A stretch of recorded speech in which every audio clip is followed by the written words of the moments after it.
ഇതാണ് നമ്മളുടെ ഇങ്ക്ജെറ്റ് പ്രിൻറ്റേഴ്സിലെ ഏറ്റവും ബേസിക് മോഡൽ വരുന്നത്. മിനി ഇങ്ക്ജെറ്റ് പ്രിൻറ്റർ എന്നാണ് ഇതിൻ്റെ പേര്.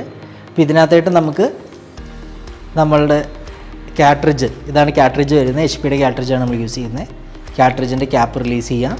അതിനുശേഷം പ്രോപ്പറായിട്ട് ഇതിനെ പ്ലേസ് ചെയ്ത് ലോക്ക് ചെയ്യാവുന്നതാണ്. അതിനുശേഷം ഈ സ്വിച്ചിന് പ്രസ് ചെയ്ത് ഇതിനെ ഓണാക്കാവുന്നതാണ്. ഓൺ ആവുകയാണ്. പ്രിൻ്റ് എന്ന് പറഞ്ഞ ഓപ്ഷൻ സെലക്ട് ചെയ്യാം. നമുക്കിവിടെ ആഡ് ചെയ്യാൻ, ടെക്സ്റ്റ് ആഡ് ചെയ്യാനുള്ള ഓപ്ഷൻസ് ഉണ്ട്. അതുപോലെ ഫയൽ സെലക്ട് ചെയ്താൽ പുതിയ ഫയൽസ് എടുക്കാം, സേവ് ചെയ്ത് വയ്ക്കാം. പഴയ ഫയൽസ് വേണമെങ്കിൽ നമുക്ക് ഓപ്പൺ ആക്കി ലോഡ് ചെയ്യാം.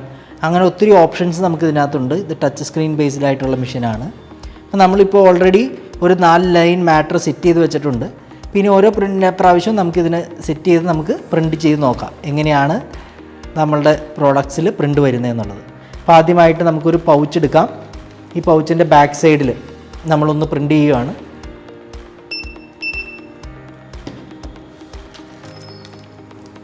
കണ്ടില്ലേ, നമ്മൾ സെറ്റ് ചെയ്ത മാറ്റേഴ്സ് പ്രോപ്പറായിട്ട് നമുക്ക് പ്രിൻ്റ് വന്നിട്ടുണ്ട്. ഇനി അതുപോലെ തന്നെ നമുക്കിതിനെ ഒരു ബോട്ടിലിൽ, ഈ ബോട്ടിലിൻ്റെ സൈഡ് പോർഷനിൽ നമുക്ക് എങ്ങനെയാണ് ചെയ്യാൻ പറ്റുന്നതെന്ന് നോക്കാം. ഇതിൻ്റെ ഇവിടെ നമുക്ക് പ്ലേസ് ചെയ്യാം. അതിനുശേഷം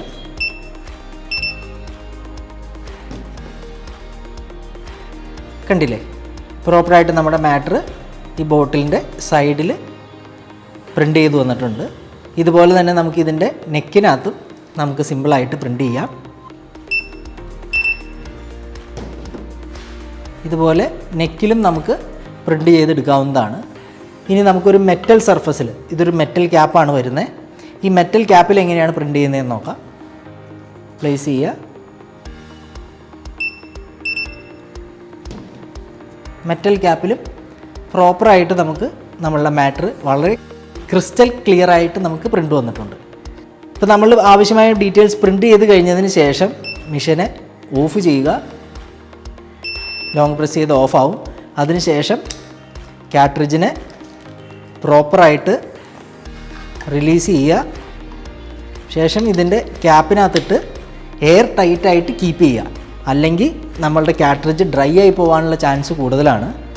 ഈ പ്രിൻ്ററുകളിലെല്ലാം ഉപയോഗം കഴിഞ്ഞതിന് ശേഷം ഒരു 1 മിനിറ്റിൽ കൂടുതൽ നമ്മൾ പ്രിൻ്റ് ചെയ്യാതിരിക്കുന്നുണ്ടെങ്കിൽ കാട്രിഡ്ജിനെ ഇതുപോലെ ക്യാപ്പിലിട്ട് സൂക്ഷിക്കണം. അല്ലെങ്കിൽ കാട്രിഡ്ജ് പെട്ടെന്ന് നമുക്ക് റീപ്ലേസ് ചെയ്യേണ്ടതായിട്ട് വരും.